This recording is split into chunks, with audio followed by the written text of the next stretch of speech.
ಒಂದು ಕಾದು ಬಾಣಲಿಗೆ ಮೀಡಿಯಂ ಅವಲಕ್ಕಿನೆಲ್ಲ ಹಾಕ್ಬಿಟ್ಟು ಅದನ್ನ ನಾವು 2 ರಿಂದ 5 ನಿಮಿಷಗಳ ಕಾಲ ಚೆನ್ನಾಗಿ ಹುರ್ಕೋಣ. ಆಮೇಲೆ ನಾವು ಕಾದು ಬಾಣಲಿಗೆ ಎಣ್ಣೆನ ಹಾಕ್ಬಿಟ್ಟು ಅದಕ್ಕೆ ಸಾಸಿವೆನೆಲ್ಲ ಹಾಕಿ ಸಾಸಿವೆ ಎಲ್ಲ ಚಟಪಟ ಅಂತ ಸಿಡಿದ್ಮೇಲೆ ಅದಕ್ಕೆ ನಾವು ಹಸಿ ಕಡಲೆಕಾಯಿ ಬೀಜನೆಲ್ಲ ಹಾಕ್ಬಿಟ್ಟು ಎಣ್ಣೆಯಲ್ಲಿ ಚೆನ್ನಾಗಿ ಫ್ರೈ ಮಾಡ್ಕೋಣ. ಆಮೇಲೆ ಅದಕ್ಕೆ ನಾವು ಹೆಚ್ಚಿಟ್ಕೊಂಡಿರುವ ಹಸಿಮೆಣಸಿನ್ಕಾಯಿನೆಲ್ಲ ಹಾಕಿ ಎಣ್ಣೆಯಲ್ಲಿ ಚೆನ್ನಾಗಿ ಫ್ರೈ ಮಾಡ್ಬಿಟ್ಟು ಆಮೇಲೆ ಅದಕ್ಕೆ ನಾವು ಹೆಚ್ಚಿಟ್ಕೊಂಡಿರುವ ಕರಿಬೇವು ಸೊಪ್ಪನ್ನೆಲ್ಲ ಹಾಕಿ ಆಮೇಲೆ ಅದಕ್ಕೆ ನಾವು ಈರುಳ್ಳಿನೆಲ್ಲ ಹಾಕ್ಬಿಟ್ಟು ಆಮೇಲೆ ಅದನ್ನು ನಾವು ಚೆನ್ನಾಗಿ ಎಣ್ಣೆಯಲ್ಲಿ ಫ್ರೈ ಮಾಡ್ಕೋಣ. ಆಮೇಲೆ ಅದಕ್ಕೆ ನಾವು ಚೆನ್ನಾಗಿ ಬೇಯೋಕೆ ಅಂತ 2 ನಿಮಿಷಗಳ ಕಾಲ ಬಿಟ್ಬಿಟ್ಟು ಆಮೇಲೆ ಮಧ್ಯದಲ್ಲಿ ಒಂದು ಸ್ವಲ್ಪ ಜಾಗನೆಲ್ಲ ಮಾಡಿಕೊಂಡು ಅದಕ್ಕೆ ನಾವು 1 ಸ್ಪೂನಷ್ಟು ಅರಿಶಿಣನೆಲ್ಲ ಹಾಕಿ ಚೆನ್ನಾಗಿ ಮಿಕ್ಸ್ ಮಾಡಿಬಿಟ್ಟು ಎಣ್ಣೆಯಲ್ಲಿ ಫ್ರೈ ಮಾಡಿಬಿಟ್ಟು ಆಮೇಲೆ ಅದಕ್ಕೆ ನಾವು ಟೊಮೆಟೊನೆಲ್ಲ ಹಾಕಿ ಚೆನ್ನಾಗಿ ಮಿಕ್ಸ್ ಮಾಡ್ಕೋಣ.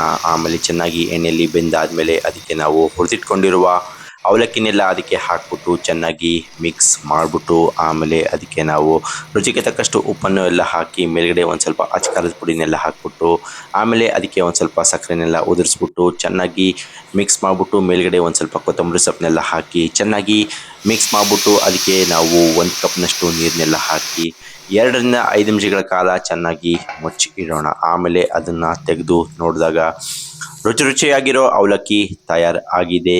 ಈಗ ಇದು ಸವಿಯಲು ಸಿದ್ಧ. ಒಂದು ಪ್ಲೇಟ್ಗೆ ಹಾಕ್ಕೊಂಡು ಇದನ್ನು ನಾವು ಟೇಸ್ಟ್ ಮಾಡಿದ್ರೆ ಟೇಸ್ಟ್ ಅಂತೂ ಅದ್ಭುತವಾಗಿರುತ್ತೆ. ನೀವು ಒಮ್ಮೆ ಮನೇಲಿ ಟ್ರೈ ಮಾಡಿ ನೋಡಿ.